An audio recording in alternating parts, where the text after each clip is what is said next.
कि लोग जागते हैं तो सबसे पहला नाश्ता चाय और बिस्किट, जो बिस्की किट है, जिसको हमने कहा कि ये बिस्की किट है, बिल्कुल है, जहर की किट है। आजकल के नौजवान लड़के लड़कियां, ये फैशन बन गया है, बिस्तर पे ही जागेंगे तो चाय और बिस्किट खाएंगे। ये चाय बिस्किट कितना नुकसान पहुंचाता है और कितना फ़ायदा पहुंचाता है, कितना डैमेज करता है शरीर को, आपसे हम सब जानना चाहेंगे। अगर हम इसके नुकसान बताने को बैठेंगे तो 3-4 दिन तो गुजर ही जाएंगे। इसके नुकसान, अगर इसके फ़ायदे बताने लगेंगे तो एक जन्म बीत जाएगा। मतलब इसके इतने फ़ायदे हैं, मतलब इसके जो नुकसान हैं, अगर तो ब्लैक टी लेते हैं लोग, वो भी दिन में एक बार, वो तो बहुत अच्छा फ़ायदा करती है।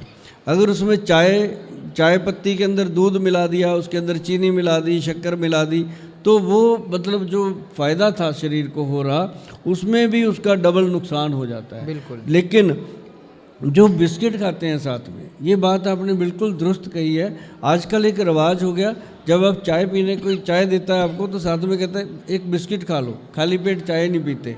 ऐसा मतलब खाली पेट चाय नहीं पीते तो क्यों नहीं पीते ये नहीं बताते, क्योंकि उसके नुकसान बहुत हैं। और बिस्किट खाने से, बिस्किट के अंदर कुछ ऐसी चीज़ें डाली जाती हैं जिनका हम शायद टीवी के माध्यम से नहीं करेंगे, लेकिन कभी आप लोगों की मेरे से भेंट होगी तो आपको बताएंगे। आप बिस्किट को देखना भी पसंद नहीं करेंगे कि इसके अंदर ऐसा क्या है।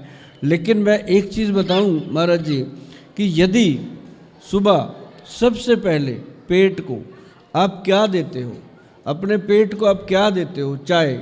लेकिन अगर आप पेट को सबसे पहले कोई ना कोई ऐसी चीज़ दे दो जो आपके लीवर को खुश कर दे, अंदर जाके लीवर को फ्लश कर दे, साफ़ कर दे, वो दुनिया की सबसे बेहतरीन चीज़ जो खुदा ने हमको दी है, भगवान ने हमको दी है, वो है खीरा।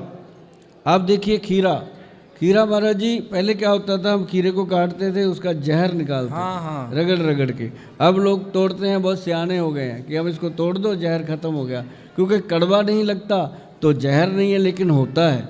पर वही आपको फ़ायदा करेगा सुबह सुबह अगर खाली पेट खाते हो। जैसे आपने लार की बात करी, उससे उसी तरीके से उसका बेनिफिट मिलता है। तो ककड़ी खाने के पहले वो निकाल के ऐसे करना चाहिए, थोड़ा निकालना चाहिए नमक लगा के। आप में से कितने लोग ये बात जानते हैं कि ककड़ी को पहले थोड़ा सा काट के उसको यूं करके रगड़ने से एक सफ़ेद कलर का झाग निकलता है उससे। वो झाग उसके भीतर के दोष समाप्त कर देता है। बिल्कुल। तो ये दोष समाप्त, ये मैंने अपने बाप दादों को देखा है और ये बात सही भी है। देखिए उसमें हमारे पूर्वज कितने जानकार थे, हर चीज़ों को, छोटी छोटी चीज़ें जानते थे कि ककड़ी को खाने के पहले उसको ऐसे रब करते थे ताकि उसका दोष समाप्त हो जाए। तो फिर सब मतलब आप कह रहे हैं कि सुबह सबसे पहले खाली पेट ककड़ी खाना चाहिए, खीरा ककड़ी खाना चाहिए। और उसके 10-15 मिनट बाद जिनका पेट बढ़ा हुआ है, जिनका वज़न बढ़ा हुआ है, जो बहुत ओवरवेट हैं, जो चाहते हैं कि हमारा वज़न कम हो जाए किसी तरीके से, कहीं जाने की ज़रूरत नहीं है, उनको पेट कम करना है तो एक बॉल के अंदर, एक बॉल लें कांच का, उसके अंदर सैलड काट लें, खीरा, टमाटर, ककड़ी और उसके साथ मूली और उसके साथ चुकंदर जरूर होना चाहिए, जिसको हम बीट रूट बोलते हैं, चुकंदर जरूर होना चाहिए। और साथ में उसके अंदर कोई भी एक फल जो आपको पसंद है, चाहे वो सेब हो, अमरूद हो, एवोकाडो हो, कोई भी फल। अच्छा, सैलेड के साथ, सलाद के साथ क्या फल लिया जा सकता है? हाँ, एक फल कोई ज़रूर उसके अंदर होना चाहिए। और साथ ही उसके अंदर आपने 2 चम्मच डालने हैं जैतून का तेल, जिसे हम ऑलिव ऑयल बोलते हैं, एक्स्ट्रा वर्जन। उसको काला नमक और काली मिर्च डाल के अच्छे से मैश करके उसको खाइए और सुबह सुबह उसको खाइए। आपको बहुत अच्छी भूख लगेगी, उसके 15-20 मिनट, आधे घंटे में भूख लगेगी इतनी चमकदार, क्योंकि वो लीवर को इस तरह से फ्लश कर देता है जिस तरह से डिटर्जेंट कपड़े को साफ़ करता है। अच्छा।